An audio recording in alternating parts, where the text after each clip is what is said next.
The German soldiers on the Eastern Front weren't afraid of the dark. They were afraid of a sound, a soft, whispering whoosh, like canvas tearing the sky. It was the sound of the Nachthexen, the night witches, and they were all women. February 17th, 1943, the Kuban bridgehead, Eastern Front. The night is a black mirror, shattered by the teeth-chattering, metallic cold of the Russian winter. In a shallow trench scraped from the frozen mud, Obergefreiter, Corporal, Kessel, huddles, his collar pulled tight, his breath plumes in front of his face, a fleeting ghost in the darkness. The world is reduced to the cramped space of this Schützenloch, smell of damp wool, stale tobacco, and the ever-present, sour odour of fear. His rifle, a Kar-9 8K, is slick with frost. Beside him, a new replacement, barely 18, shivers so hard his ammunition pouches rattle. Still, Kessel mutters, more to himself than the boy. Too still. The artillery has paused. The constant, grinding thunder of the front line has, for a few precious minutes, fallen silent. It is this silence that is most terrifying. It means something is coming. Feldwebel, Sergeant Braun, a veteran of Poland and France, stiffens. He holds up a gloved hand, head cocked. Hurst, du das. Do you hear that? Kessel listens. There is nothing, only the wind, whistling faintly over the lip of the trench. Nothing, Herr Feldwebel. Just the... Shut up, Braun hisses. Listen. And then Kessel hears it. It's not the high-pitched whine of a Soviet P-2 bomber, nor the deep throbbing rumble of a heavy TB3. It's something else. A soft, whispering, whooshing sound, like a giant sweeping the clouds, like canvas tearing, very far away, then closer.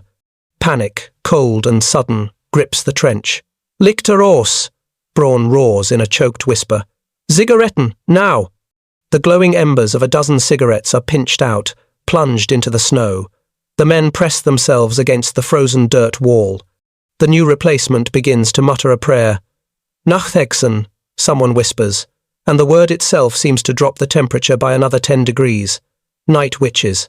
The sound is closer now. A gentle, almost lazy pop, pop, pop. It's a sound that has no place in a 20th century war. It sounds like a tractor engine, a motorcycle, a sewing machine. It's a sound of the farm, not the front. Where are they? Kessel scans the sky, his eyes watering from the cold. The stars are obscured by a low-lying deck of clouds. There is nothing to see. The soft pop, pop, pop cuts out, entirely. The silence that follows is a physical weight. The whoosh of air over canvas is the only sound, and it is directly above them. They are gliding, hunting. Searchlights, Braun screams. Scheinwerfer. 100 yards back, the crew of a 20mm flak frantically traverse their weapon, but they are aiming at nothing. Then, two massive beams of brilliant white light spear the darkness, crisscrossing in a desperate search. The first bomb is not a bomb. It's a small 50-pound nuisance, whistling down like a kettle. It lands 50 meters away, a sharp crack that showers the trench with frozen clods of earth. Then another, and another. A string of small explosions walks directly toward the German fuel dump. Crump, crump, crump. A blossom of orange light erupts as a fuel truck goes up, silhouetting the German positions. And in that sudden, hellish glare, Kessel sees it. It's an obscenity. A joke. A biplane. It's made of wood and fabric. Two wings stacked on top of each other like a relic from the Great War. It's flying slow. Impossibly slow. So slow that the tracer rounds from the now firing flak are zipping harmlessly in front of it. The gunner can't compensate. His predictors are calibrated for fast-moving metal fighters, not a canvas kite floating at 70 miles per hour. The biplane jinks, weaves, and then, as the searchlight finally pins it, the men on the ground see the figures in the open cockpits. Small figures, bundled in heavy fleece. The plane's engine roars back to life, that absurd pop, pop, pop, and it climbs away, disappearing back into the blackness before the flak can find it. 10 minutes later, the ammo cache is burning. 2 trucks are destroyed, and 3 men are dead. Kessel helps the Feldwebel pull the shivering replacement to his feet. What was that? The boy gasps. Braun spits into the snow. Russen. He is shaking, but with rage, not fear. It's what they send against us. Antiques. Trash. But who flies them? Asks Kessel. The Feldwebel looks at him, his eyes dark with a humiliating, terrifying rumour that has been slithering through the trenches for weeks. A rumour so absurd, so insulting to the soldiers of the Reich, that it must be Bolshevik propaganda. Who? Braun says, his voice thick with disbelief. Not men. The radio intercepts say, they are women. Young girls. Frauen. We are being bombed by witches. That rumour, that insulting propaganda, had a name. Her name was Marina Raskova. While Obergefreiter Kessel was shivering in his trench, the source of his humiliation was already a legend. Back in 1938, Major Marina Raskova, navigator, pilot, and the first female instructor at the Zhukovsky Air Academy was, known as the Soviet Amelia Earhart. She, along with 2 other women, had completed a record-breaking flight, the Rodina, Motherland, flying non-stop over 3,600 miles across the breadth of the Soviet Union. When their plane iced up and began to lose altitude, Raskova, to save weight, was ordered to jump. She parachuted into the frozen, wolf-infested taiga of Siberia, carrying only 2 chocolate bars, and survived for 10 days before finding her way back to the crash-landed plane. She became a national obsession, a hero of the Soviet Union. She was the face of the new Soviet woman, brilliant, fearless, and utterly devoted to the state. Then, on June 22nd, 1941, Operation Barbarossa shattered that world. Hitler's panzers sliced through the Red Army. The Luftwaffe obliterated the Soviet Air Force on the ground. The scale of the disaster was apocalyptic. The military was in full, desperate retreat. And in that desperation, thousands of letters began to flood the recruitment offices. They came from young women across the Union. These were not just factory workers. They were students, engineers, and, critically, pilots. In the 1,930 seconds, the USSR had gone aviation mad. Civilian flying clubs, part of the OSO Aviakim paramilitary program, had trained over 150,000 pilots, and a quarter of them were women. Now, their country was burning, and they were told to go home. They were told to fill sandbags, dig anti-tank ditches, and knit warm socks for the men at the front. The military bureaucracy, steeped in patriarchal tradition, laughed them out of the offices. A woman's place is not in the sky, one commissar wrote. It is in the home. Go back and be a mother. They didn't go home. They wrote to Marina Raskova. Raskova, using her fame as a shield and her party connections as a spear, went straight to the top. She used her direct access to Joseph Stalin himself. She laid out the case. This was not a matter of ideology. It was a matter of survival. The motherland was bleeding. She had thousands of trained, furious, and patriotic pilots ready to die, and the Red Army was turning them away because they were women. In October 1941, with the Wehrmacht visible through binoculars from the spires of the Kremlin, Stalin relented. He signed Order 0099, authorizing the creation of Aviation Group 122. It would be a military first, not just for the Soviet Union, but for the world. 3 combat air regiments composed entirely of women: pilots, navigators, mechanics, armourers, commanders. Every role would be filled by a woman. Raskova was given command and a blank check to recruit. The 586th Fighter Regiment would get the modern Yak-1 fighters and defend the skies. The 587th Dive Bomber Regiment, later renamed the 125th Guards, would receive the newer, powerful P-2 bombers. And then there was the 3rd Regiment, the 588th Night Bomber Regiment. They were given nothing. They were assigned the Polikarpov Po-2, a plane already in a museum. It was a 1928 design, a biplane made of plywood and doped fabric, originally built as a crop duster and a training aircraft. Its top speed was a pathetic 94 miles per hour slower than the stall speed of the German Messerschmitt Bf 109. It had no radio, no armor, no defensive machine guns, and an open cockpit that exposed the two-person crew to the elements. The girls who flocked to Raskova's call were young, most between 17 and 22. They were students from Moscow University, music teachers, farm girls. They arrived at the hastily prepared training base in the town of Engels, where they were handed ill-fitting male uniforms, heavy boots meant for men twice their size, and shears to cut their long, unmilitary hair. They were given the army's leftovers. They were seen as a propaganda experiment, a disposable novelty. No one, not even Raskova, truly knew what this makeshift regiment of eaglets, flying planes derided as sewing machines, was about to become. They were given an impossible task, an impossible aircraft, and sent to a forgotten airfield to learn how to fight in the dark. The training base at Engels, on the bleak, wind-swept banks of the frozen Volga River, was less a military academy and more a crucible.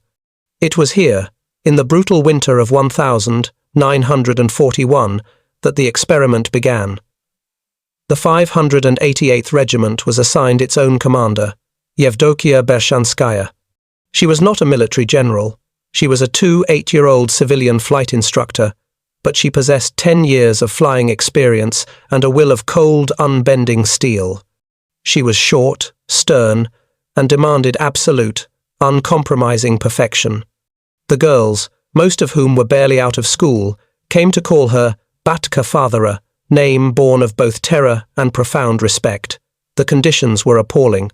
The women were housed in unheated barracks. They were given the cast-off uniforms of male soldiers, which they had to stuff with torn bedsheets just to fill. Their standard-issue boots were so large, they had to pack them with newspaper to keep them from falling off, making their feet heavy as lead. And then there was the aircraft, the Polikarpov Po-2, which they nicknamed the Kukuruznik, or corn duster. It was a primitive machine. Its plywood and fabric fuselage could be and often was punctured by a single well-aimed rifle bullet. It had almost no instrumentation. The two pilots sat in open cockpits, one behind the other, exposed to the blistering -30°C air. The pilot in the back did the flying. The navigator sat in the front, her bomb sight, a simple set of lines drawn on the Perspex windscreen. Her navigation equipment consisted of a map on her knees, a stopwatch, a protractor, and a pencil. She had to navigate by starlight and by memorizing the shape of forests and the curves of rivers in the dark. The ground crew were women too. Led by mechanics like Ira Kasarina, these young women worked in the open, on frozen airfields, with no hangars. They had to service the engines in conditions so cold that touching bare metal meant leaving skin behind. They couldn't wear heavy gloves for the delicate work of changing spark plugs or rigging wires, so they worked with bare hands until their fingers cracked and bled. To start the frozen, oil-caked engines, they had to manually crank the heavy inertia starter, grueling, physical task. The men at the Engels base did not hide their contempt. They called the 588th the Dunkin Regiment, a cruel joke, implying they were only good for being dunked or shot down on their first flight. The women, under Bershanskaya's strict orders, ignored them. They had to compress 3 years of military flight training into 6 months. They flew, all day and all night. They practiced flying in formation, flying by the dimmest of instruments, and, crucially, flying without sound. A legend was born in those training flights. A pilot, perhaps it was Nadia Popova, a fiery, charismatic young woman, was practicing a night approach on a training target. The Kukuruznik's engine was loud, a distinctive, sputtering pop, pop, pop that could be heard for miles, giving away their position. But the plane was also a biplane. It was, for all intents and purposes, a motor-powered glider. On approach to the target, the pilot throttled the engine back, all the way back, to idle. The engine's pop, pop, pop ceased. The only sound left was the shh of the wind whistling through the bracing wires and over the fabric wings. They were gliding, silently. a 2,000-pound shadow falling from the sky. The navigator, leaning over the side of the open cockpit, her face raw from the wind, could pinpoint the target in the darkness, a circle of oil barrels. She pulled the simple wire handle that released the practice bombs. The plane thumped as the weight left the wings. They drifted, a ghost, over the target. Only after they were clear did the pilot push the throttle forward, the engine catching with a roar as she climbed hard, disappearing back into the blackness. They had found it. They had turned their greatest weakness, a primitive, slow aircraft, into their most terrifying weapon. They couldn't outrun a Messerschmitt. They couldn't outclimb it. But they could outsneak it. They could fly so low, treetop low, that German radar couldn't pick them up. They could fly so slow that German fighters would stall out trying to follow them. And they could kill their engines, arriving like a whisper, dropping their bombs, and vanish before the enemy even knew what hit them. In May 1942, the training was over. The 588th Night Bomber Regiment was activated. Bershanskaya's eaglets were loaded onto trains and sent to the Inferno, the southern front. The Germans, consolidating their power in the Kuban, had no idea what was coming. June 1942, a frontline airfield near the Salsk steppes. This was not Engels. There were no clean barracks, no formal training schedules. The airfield was a long, dusty strip of flattened wheat, pockmarked by old shell craters. The 588th Regiment arrived, taxiing their canvas and plywood machines to a halt, and the men of the neighbouring male fighter regiments stopped to stare. They saw the Po-2, these sewing machines, and scoffed. Then they saw who climbed out. Young women, most barely 20, with their short-cut hair tucked under forage caps. They were hauling their own heavy toolkits and flight bags, their oversized, stuffed boots clomping in the dust. The mockery was immediate and thinly veiled. "The Duncan Regiment is here," one male pilot announced, loud enough for them to hear. "Don't worry, Devushki girls, we'll keep the Messerschmitts off you." Yevdokia Bershanskaya, their commander, her face as hard as frozen earth, simply stared the man down until he looked away. She gathered her squadron commanders. "We do not wait for respect," she said, her voice low and sharp. "We earn it. Tonight, we fly. Our target is the regional headquarters of the 1st Panzer Division, here." She pointed to a map. The men's airbase had tried to hit this target for a week. The headquarters was protected by a thick screen of 20mm and 37mm anti-aircraft batteries. As dusk bled into a bruised purple, the preparations began. Nadia Popova, one of the most spirited and defiant of the pilots, ran her hands over the wings of her plane. Her navigator, Katya Ryabova, was in the front cockpit, meticulously marking their flight path on a map with a grease pencil. The bombs were almost comically small, 2 5 kg and 50 kilograms explosives. And they were not in a bomb bay. The ground crew girls like Ira Kasarina and Raya Petrova had to physically hoist them and hang them on simple racks under the lower wings. The Po-2 had such a tiny payload capacity it could only carry 2, perhaps 4, of these small bombs. The parachute, Nadia muttered. The standard issue parachute was heavy. Too heavy. It was 20 pounds of dead weight. "I'm not taking it." It was a grim calculation that all the pilots made. The Po-2 flew too low and too slow. If they were hit by flak, a parachute wouldn't open in time anyway. And that 20 pounds, that was the weight of 2 more fragmentation bombs. They chose the bombs. "First Squadron, Po Machinam, to your planes." Nadia pulled herself up into the rear cockpit, Katya in the front. There was no radio, no canopy. Just the wind, the smell of aviation fuel, and the sputter of the 5-cylinder engine as the mechanic hand-cranked it to life.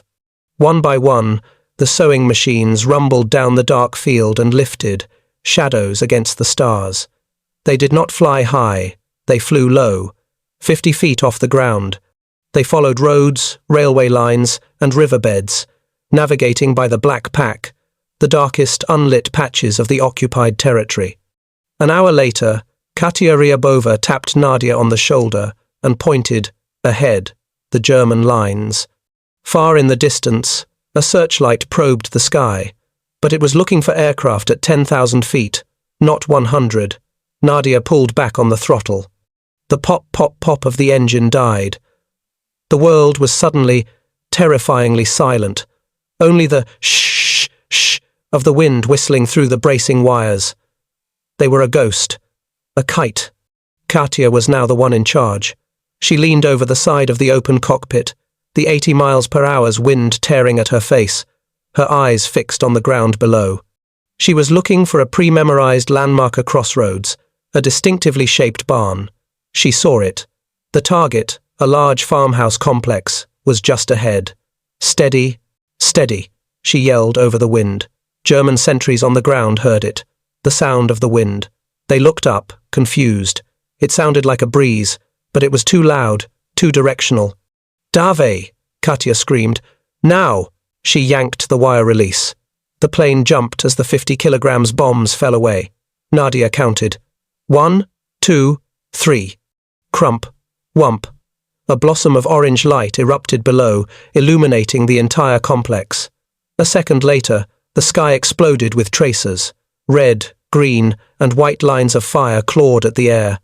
The flak guns had woken up. "Nas!" Nadia shouted, shoving the throttle forward.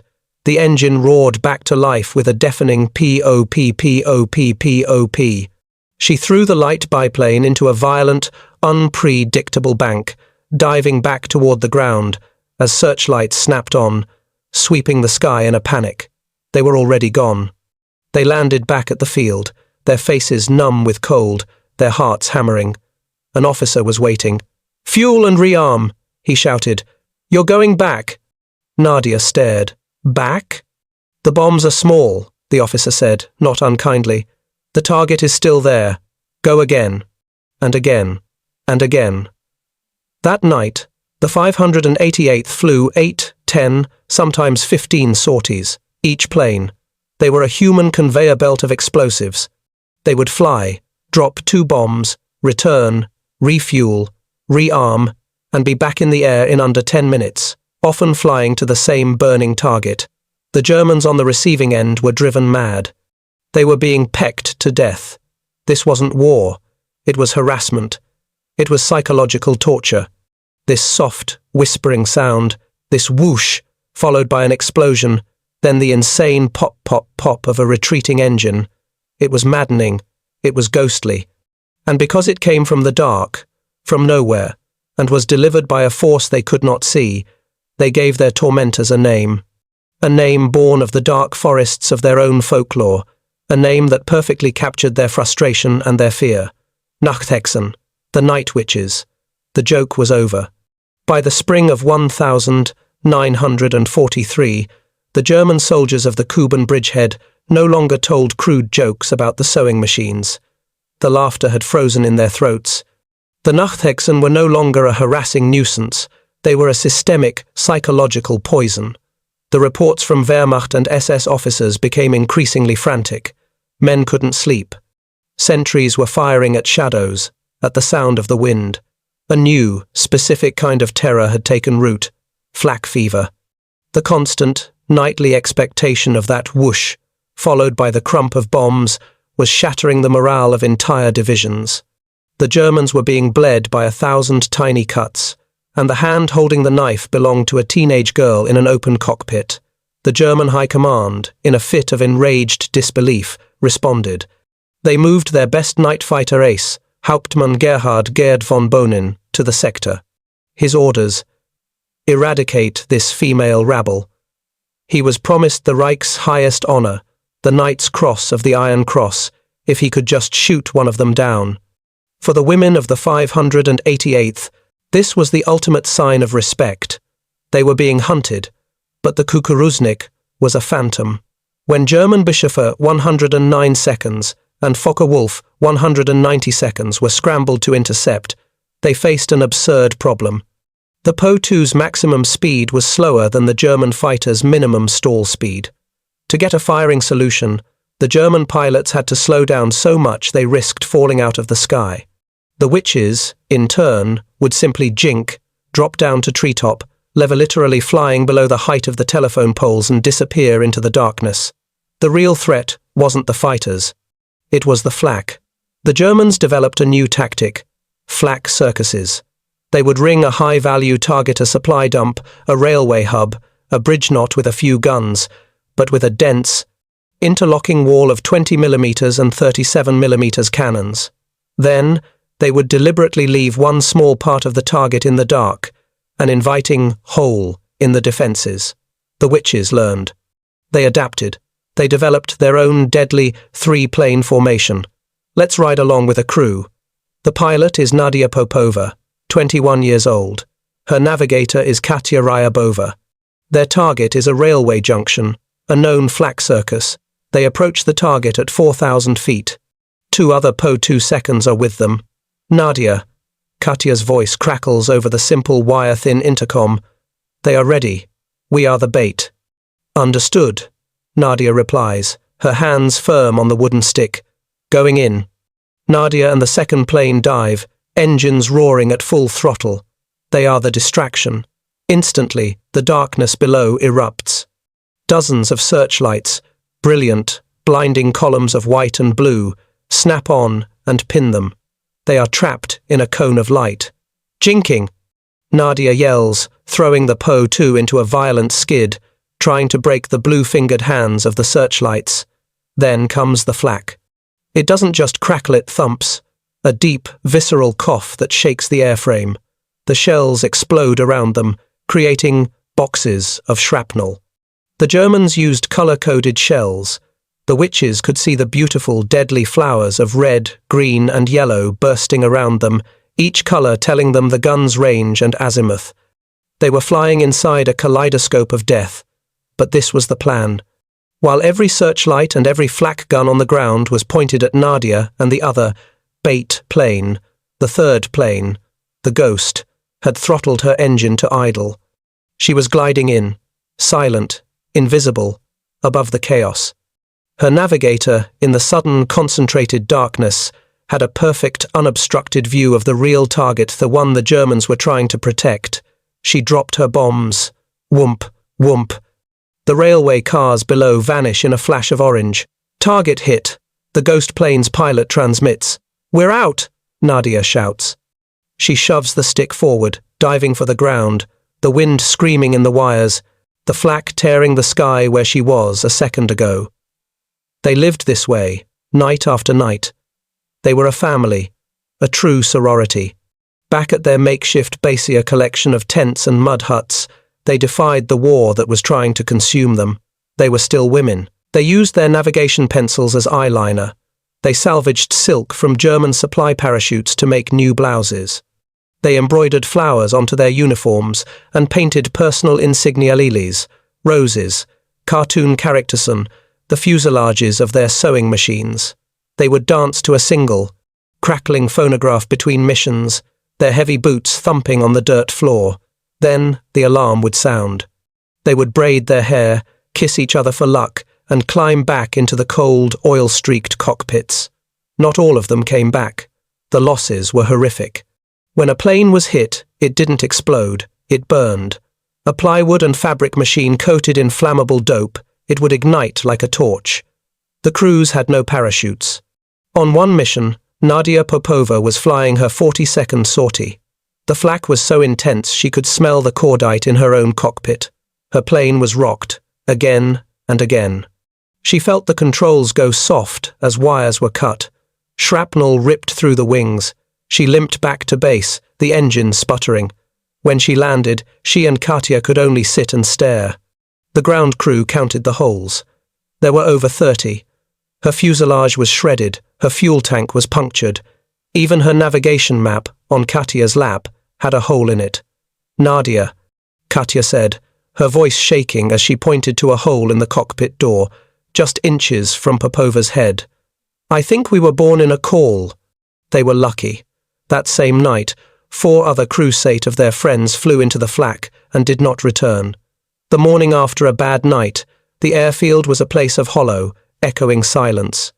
The surviving crews would return, their bodies humming with a mixture of adrenaline, profound relief, and a cold, creeping dread.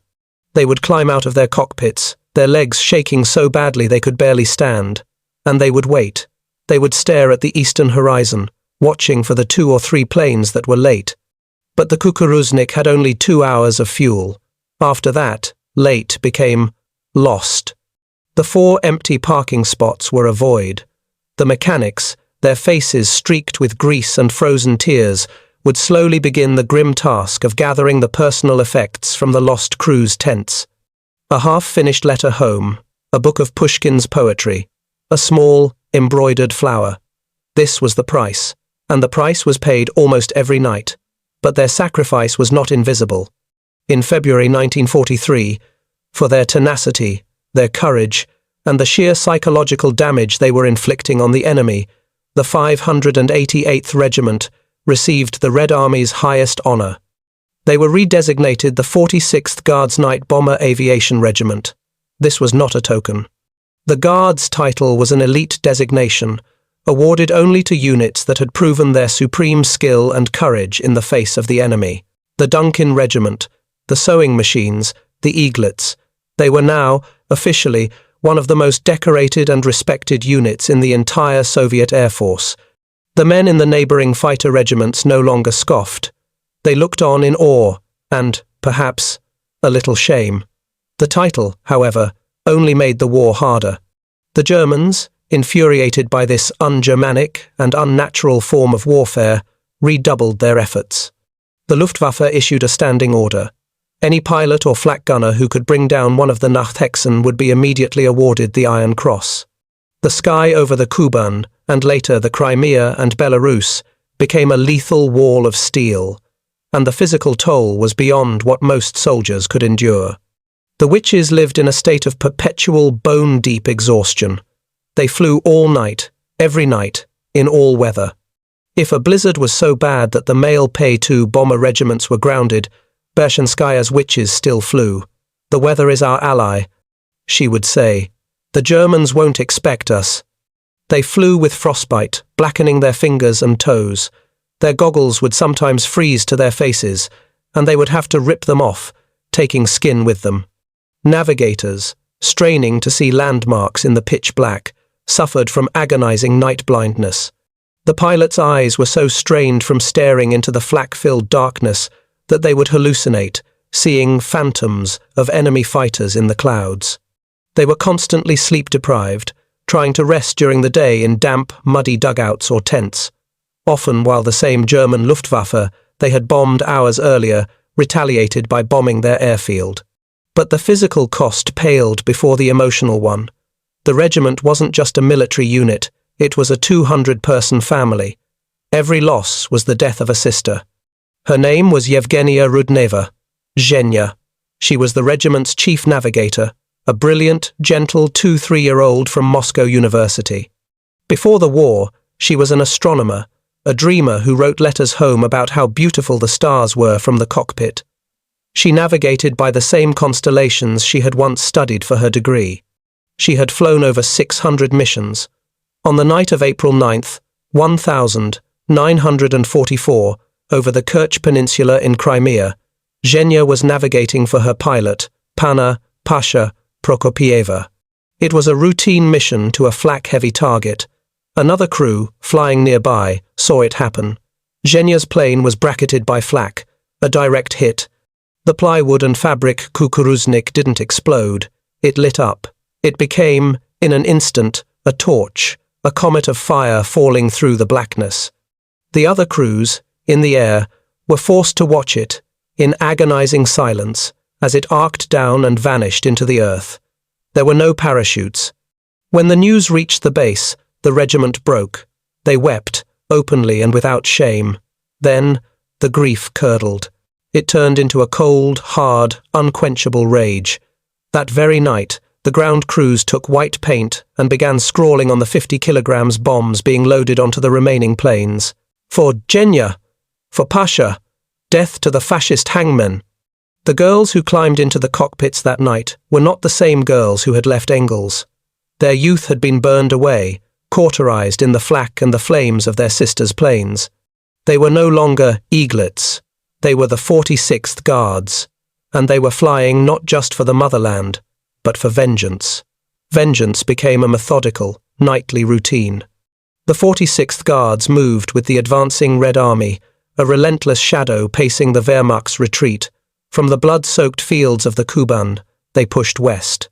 They fought over the liberated territory of Belarus during Operation Bagration, shattering the German army group center. They flew over Poland, their little sewing machines crossing the Vistula, guiding their bombs by the dim, tragic glow of a burning Warsaw. They were no longer the inexperienced, wide-eyed girls who had arrived at the front. They were veterans, hardened, lethal, and utterly exhausted. The regiment's top crews, like pilot Maria Smirnova and her navigator, Tatiana Tanya Sumarokova, had flown over 800 missions. 800. They had spent more time in the air, in the dark, under fire, than most pilots would in 3 lifetimes. They were masters of their craft. They knew every trick. They could fly so low, their wheels would clip the tops of the pine trees just to mask their approach. They could use the smoke from a burning German tank, which they had set on fire on a previous sortie, as a navigational beacon for their next run. Their base of operations was a mobile, muddy nightmare. They would advance so quickly, their ground crews would have to build a new airfield in a single day. This meant leveling a field, filling in shell holes, and setting up refueling stations, all while under camouflage nets to hide from German reconnaissance planes. The conveyor belt was now perfected. It was a terrifying spectacle of pure, industrial-scale harassment. Let's stand on that airfield, somewhere in Poland, on an icy night in January 1945. It is 10 p.m.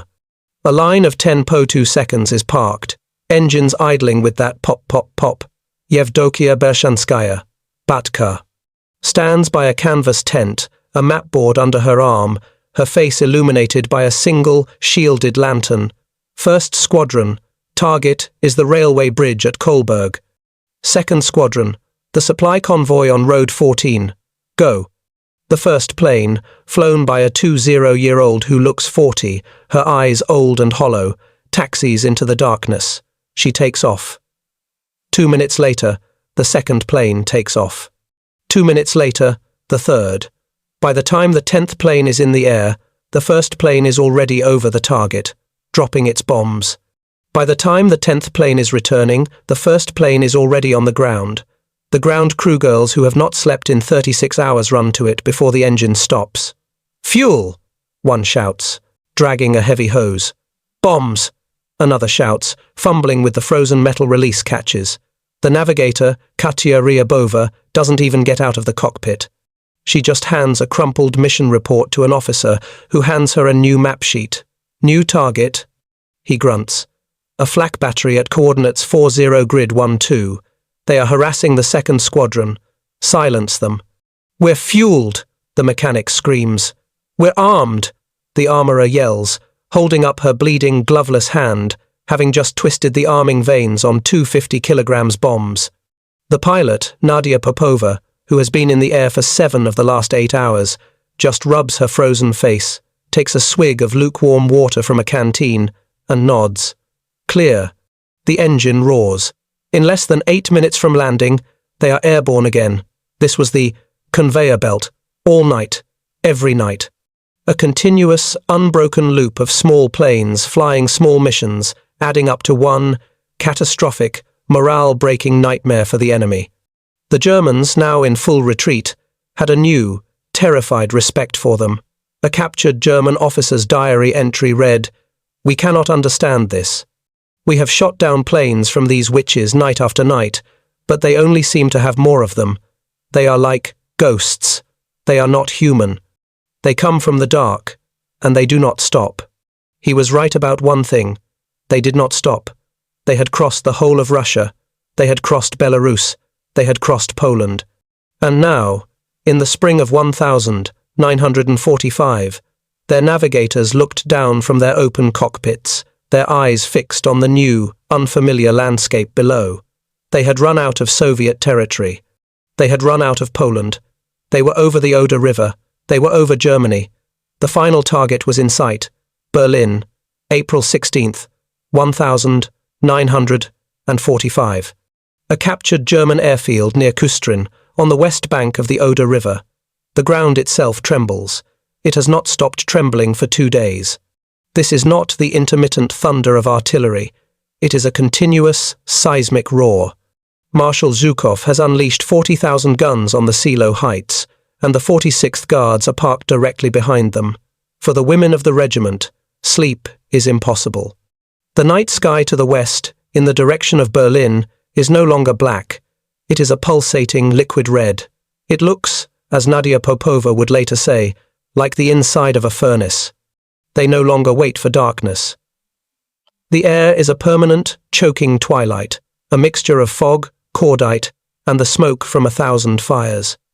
Yevdokia Bershanskaya gathers her crews. Her face is a mask of exhaustion, carved from granite. Her orders are simple. Our army is in the suburbs. The Germans are fighting for every house. We are no longer bombers. We are support. We will be a pistol, aimed by the ground troops. The war, for the 46th Guards, has been reduced to its most primal, most claustrophobic form. They take off, their sewing machines climbing into a sky already thick with metal. Soviet P-2 seconds and Il-2 Sturmovik swarm at higher altitudes. The witches drop below them. They fly so low, their navigators are looking up at the rooftops of the Berlin suburbs. This is a new hell. There are no open steppes, no dark forests to hide in. The air is a web of telephone lines, church steeples, and high-tension cables. The smoke is so thick that navigators like Katya Ryabova are literally reading street signs, navigating by the light of burning apartment buildings. The flak is no longer the coordinated circus of 1,943. It is 1,000 angry, desperate hornets, SS units on the rooftops, Hitler-Jugend boys in the windows with machine guns, panicking Volkssturm with rifles. They are firing at everything. A pilot, Maria Smirnova, flies her Po-2 down a wide street, the way a bus driver would. Her target is a barricade, an 88mm anti-tank gun holding up a tank column. She is flying below the level of the gun. The tracers from the ground are so close she can see the faces of the men firing at her.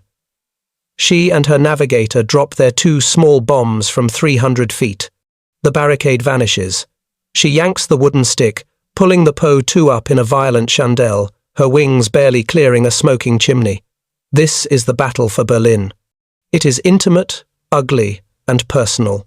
On the night of May 2nd, the guns in the city centre finally begin to fall silent. The Reichstag has fallen, but the war is not over. The witches are still flying, hunting the last SS holdouts in the Tiergarten and the suburbs. Nadia Popova and Katya Ryabova are on their 852nd sortie. They are flying over the park. The city is a black, smouldering ruin, lit by isolated pockets of fire.